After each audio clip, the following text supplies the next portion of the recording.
Hello friends, welcome to our channel. Friends, आज आपण नवीन विषय पाहणार आहोत, म्हणजेच कोर्टामधली प्रोसिजर, जसे की फौजदारी खटल्याची कार्यपद्धती. फौजदारी खटल्याची कार्यपद्धती प्रोसिजर कशी असते, कसे विटनेस घेतलेले असतात, आरोपीला काय विचारण्यात येते याबद्दल, तसेच क्रिमिनल केस प्रोसिजर म्हणतात याला, याबद्दल माहिती पाहणार आहोत. तर चला पाहूया. फौजदारी खटल्याची कार्यपद्धती फौजदारी प्रक्रिया संहिता म्हणजेच CRPC क्रिमिनल प्रोसिजर कोड 1973 नुसार चालवली जाते.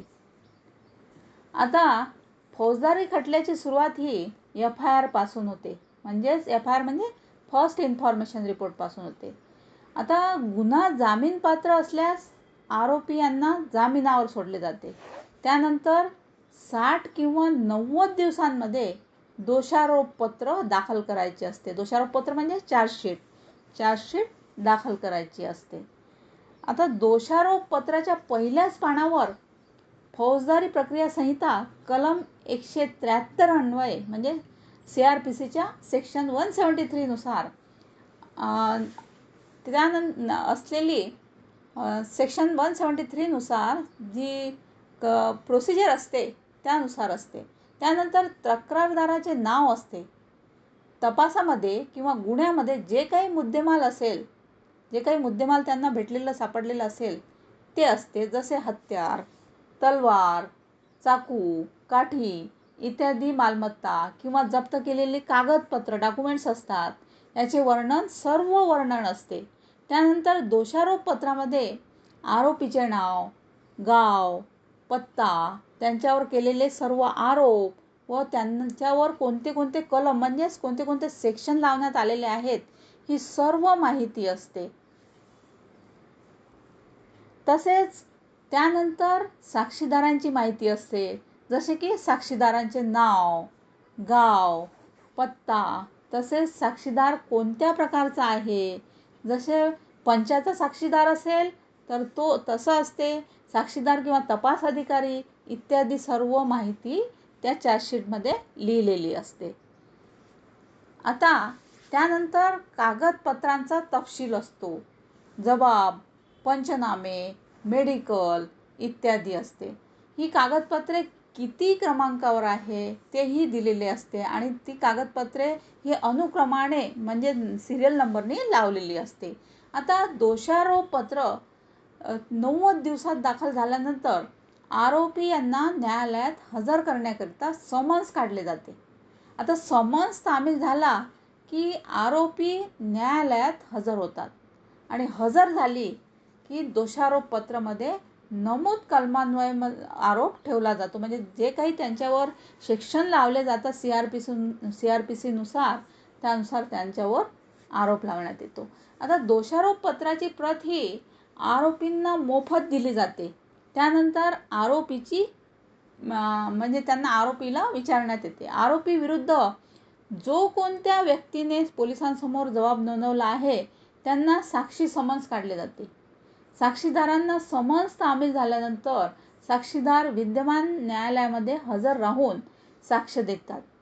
साक्षीदार हे फिर्यादीच्या बाजूने असेल तर आरोपीचे वकील हे उलट तपास घेतील, म्हणजेच क्रॉस घेतील त्यांची.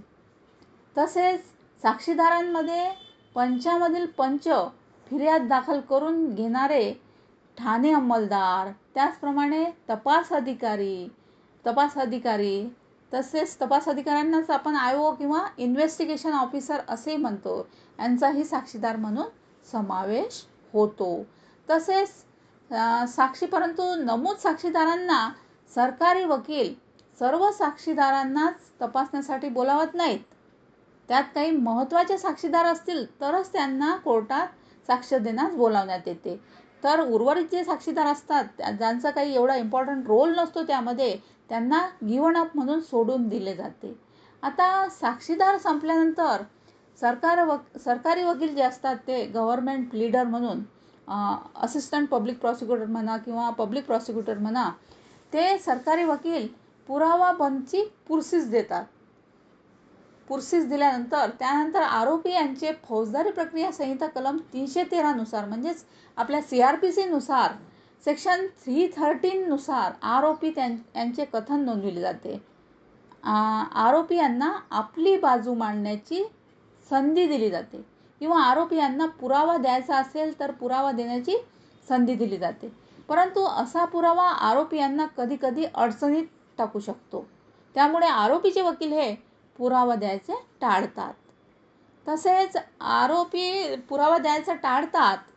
त्यानंतर होते प्रोसिजर युक्तिवाद. आता आपल्याला माहितीच आहे की त्यानंतर आर्ग्युमेंट होते. दोन्ही पार्टींचे वकील जे असतात, आपले गव्हर्नमेंट प्लीडर, गव्हर्नमेंट सरकारी वकील आणि विरुद्ध पार्टीचे वकील, दोन्ही पार्टीचे वकील आर्ग्युमेंट करतात. म्हणजेच मराठीत त्याला युक्तिवाद म्हणतात. आता युक्तिवाद झाल्यानंतर त्यानंतर निर्णय तयार झाला की निर्णय देतात. न्यायाधीश महोदय निर्णय देतात. आरोपींना निर्दोष मुक्त केले जात असेल तर आरोपी यांना फौजदारी प्रक्रिया संहिता कलम 437 नुसार जामिनावर सोडून दिले जाते. म्हणजे CRPC 437 नुसार जामिनावर सोडून दिले जाते. आता आरोपीला शिक्षा ठोठावण्यात येते. जर आरोपीला शिक्षा झाली तर जे आपले माननीय न्यायाधीश आहेत ते आरोपीच्या वकिलांना विचारतात की शिक्षेबद्दल त्यांचं मत काय आहे. तर आरोपीचे वकील त्यांना सांगतात, न्यायाधीशांना रिक्वेस्ट करतात की आरोपीला कमीत कमी शिक्षा व्हावी म्हणून. त्यानंतर जी काही फाईन होते, त्यांना द्रव्यदंड म्हणतो आपण मराठीत, तर फाईन इम्पोज केले जाते. ते फाईन त्यांना आरोपीकडून भरायला सांगतात. फाईन झाल्यानंतर त्याचबरोबर आरोपीस न्याय निर्णयाची एक प्रत मोफत दिली जाते. जर आरोपींना वरिष्ठ न्यायालयात शिक्षाविरुद्ध अपील करायची असल्यास अपील दाखल करेपर्यंत आरोपींना जामिनावर सोडले जाते. तर फ्रेंड्स, ही होती प्रोसिजर. आपल्या क्रिमिनल ट्रायल जी आहे कोर्टमध्ये डेली रुटीनमध्ये चालत असते क्रिमिनल ट्रायल.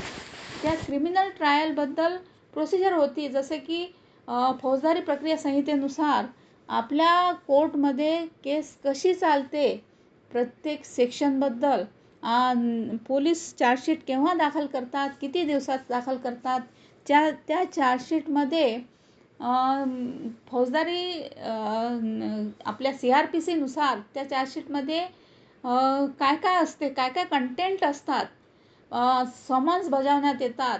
आपल्या फौजदारी खटल्याच्या कार्यपद्धतीनुसार त्यामध्ये किती साक्षीदारांना घेतले जाते, किती इम्पॉर्टंट साक्षीदार असतात, किती बिन इम्पॉर्टंट साक्षीदार असतात, इन्व्हेस्टिगेशन ऑफिसरचा काय रोल असतो, याबद्दल त्यांचे साक्ष घेतले जाते. त्यानंतर आरोपीचं 313चं स्टेटमेंट होते. याबद्दल आपण सर्व माहिती बघितलेली आहे. तर फ्रेंड्स, ही होती अतिशय महत्त्वाची माहिती फौजदारी खटल्याची. थँक्यू.